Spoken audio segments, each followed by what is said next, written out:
Hello, welcome to our edu Wala channel. और अगर हमारे चैनल पे आप नए हैं तो यहाँ पे आप लोग सब्सक्राइब कर लीजिए, बेल आइकन पे क्लिक कर लीजिए ताकि आपको आने वाले सारे नोटिफिकेशन इसी तरह मिल सकते। तो बिना समय गवाए हुए साइकिल ऑफ चैप्टर स्टार्ट ब्रेयोफाइट करते हैं। देखेंगे। जैसे आप लोग को पिछले क्लास में आप लोग को बताए थे कि लाइफ साइकिल ऑफ एंजियोस्पर्म कैसे वो लाइफ साइकिल करता है। तो हम लोग देखिए आज हम लोग लाइफ साइकिल ऑफ ब्रेयोफाइट के बारे में डिस्कस करेंगे। तो ब्रेयोफाइट जिसको हम बोलते हैं एम्फीबियन ऑफ प्लांट किंगडम, और इसका जो एम्फीबियन ऑफ प्लांट किंगडम कहने का मोटो है, जो इसका रीजन है क्यों बोलते हैं, क्योंकि जो इसका ये तो रहता है सैडी प्लेस पे, सैडी डैम प्लेस पे, बट फॉर फर्टिलाइजेशन, मतलब अब फर्टिलाइजेशन इसको करने के लिए वाटर की ज़रूरत होता है, क्योंकि इसका जो गैमेट होता है इमोटाइल होता है। इमोटाइल होता है, इसके कारण इसको वाटर का ज़रूरत होता है। वाटर के थ्रू इसका गैमेट का ट्रांसफ़र होता है। तो इसी कारण इसको बोलते हैं हम एम्फीबियन ऑफ प्लांट किंगडम। और ये मोस्ट इम्पॉर्टेंट प्लांट है, और जिसका हम लोग तो इसको जनरली देखने के लिए नहीं मिलता है। डैम सैडी एरिया में प्रेजेंट रहता है, सी कोस्ट के तरफ रहता है।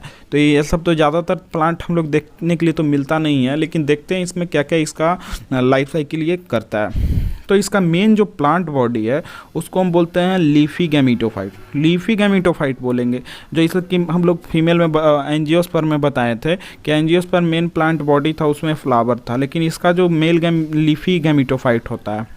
और लीफी गैमीटोफाइट होता है जिसका दो पार्ट होता है। एक आर्चिगोनियम हो गया। आर्चिगोनियम क्या है? आर्चिगोनियम है फीमेल पार्ट, और एक है एंथेरिडियम। तो एंथेरिडियम क्या है? मेल पार्ट है, जैसे कि आप लोग को स्लाइड पे दिख रहा है।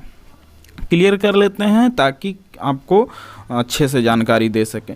तो ये इसमें माइटोसिस होता है। आज तक तो कभी नहीं सुने होंगे कि कभी भी गैमीटोजेनेसिस कभी भी माइटोसिस से नहीं होता है, लेकिन यहाँ पे ब्रेयोफाइट में जो गैमीटोजेनेसिस होता है वो माइटोसिस से होता है। माइटोसिस मतलब क्यों माइटोसिस से होता है, ये तो एक रीज़न यहाँ पे क्वेश्चन आ जाता है कि क्यों माइटोसिस से होता है। सारे जितने भी अभी तक हम लोग पढ़ते आए हैं सारे में होता है मियोसिस से गैमेट का फॉर्मेशन। तो जान लीजिए कि जो एक गैमीटोफाइट है, यहाँ पे देखिए ये एन है, मतलब इसका जो प्लोइडी है ये एन है। तो एन जो है, तो एन के हाफ कीजिएगा तो n/2 हो जाएगा। n/2 कभी भी गैमेट नहीं होगा। तो ये इसमें माइटोसिस के थ्रू वो होता है। तो माइटोसिस के थ्रू होता है तो क्या होता है, जिससे एन है तो इसका जो क्वांटिटी होता है रिमेन गैमेट भी बनता है, तो उसमें भी यही हो जाता है। इसी कारण यहाँ पे माइटोसिस होता है, समझे। तो यहाँ पे हमेशा याद रखिएगा कि ब्रेयोफाइट है, वहाँ पे हमेशा उसका जो गैमीटोजेनेसिस होगा वो माइटोसिस प्रोसेस के थ्रू ही होगा। कभी भी उसका मियोसिस प्रोसेस के थ्रू गैमीटोजेनेसिस नहीं होगा। ब्रेयोफाइट का एकदम नोट डाल के लिख लीजिए, इंपॉर्टेंट ये पॉइंट आपको बता रहे हैं हम। जैसे देखिए अब उसके बाद क्या है, तो आर्चिगोनियम है, ये फीमेल पार्ट है। तो फीमेल पार्ट क्या प्रोड्यूस करेगी? गैमीटोजेनेसिस हो गया। गैमीटोजेनेसिस मतलब गैमेट का प्रोडक्शन। तो लीफी पार्ट दो ये रखता है, पार्ट है उसका। आर्चिगोनियम है, एंथेरिडियम है। आर्चिगोनियम क्या है? फीमेल पार्ट है उसका, मेन प्लांट का, और जो एंथेरिडियम है वो मेल पार्ट है मेन प्लांट बॉडी का। तो यहाँ पे देखिए उसके बाद ये जो आर्चिगोनियम है एक बनाया, और जो एंथ्रीडियम है एंथ्रीजॉइड बनाता है, जो कि बाईफ्लैजेलेट जूओस्पोर्स की तरह होते हैं, जो जिसका ऐसे डायग्राम होता है। देखिए आप लोग को बता देते हैं हम, ठीक है। तो यही है इसका डायग्राम। तो यही है इसका स्पोर बनता है, एंथ्रीजॉइड जिसको हम बोलते हैं। और ऊगोनियम होता है जो कि स्टेशनरी होता है और एक जगह प्रेजेंट होता है मेन प्लांट बॉडी पे। तो देखिए ये एक भी बना, और उसके बाद एंथ्रीजॉइड बना। इसमें क्या हो रहा है यहाँ पे देखिएगा, फर्टिलाइजेशन। तो ये दोनों में क्या होगा? फर्टिलाइजेशन। एग और एंथ्रीजॉइड। एल क्या, एंथ्रीजॉइड का है मेल गैमेट, और ये क्या है?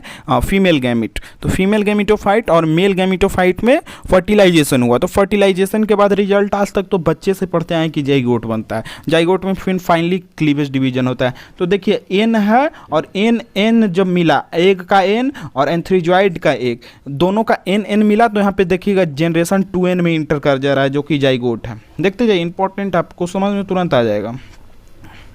देखिए क्लियर करके आपको बताते हैं हम कैसे होगा। तो जाइगोट यहाँ पे बना, तो जाइगोट उसके बाद फाइनली डिवाइड किया, माइटोसिस प्रोसेस के थ्रू ही डिवीजन होता है। तो एम्ब्रियो बना। एम्ब्रियो के बाद एक स्पोरोफाइट बन जाता है। Sporophyte remains on plant and gives nutrition, मतलब जो स्पोरोफाइट रहता है वो लीफी गैमेटोफाइट में ही प्रेजेंट रहता है, क्योंकि इसमें फर्टिलाइजेशन और फ्यूजन एक ही प्लांट पे हुआ, तो यहाँ पे वहीं पे ये स्पोरोफाइट रह जाता है। तो स्पोरोफाइट रहता है, कुछ टाइम के लिए न्यूट्रिशन लेता है वही प्लांट से लीफी गैमेटोफाइट के बाद। उसके बाद वहाँ से क्या होता है, उसमें होता है कैप्सूल का फॉर्मेशन होता है। कैप्सूल उसका में बना, कैप्सूल में उसका स्पोर रहता है। एक कैप्सूल इसका तरह से होता है, एनसीईआरटी में आप लोग डायग्राम देख लीजिएगा।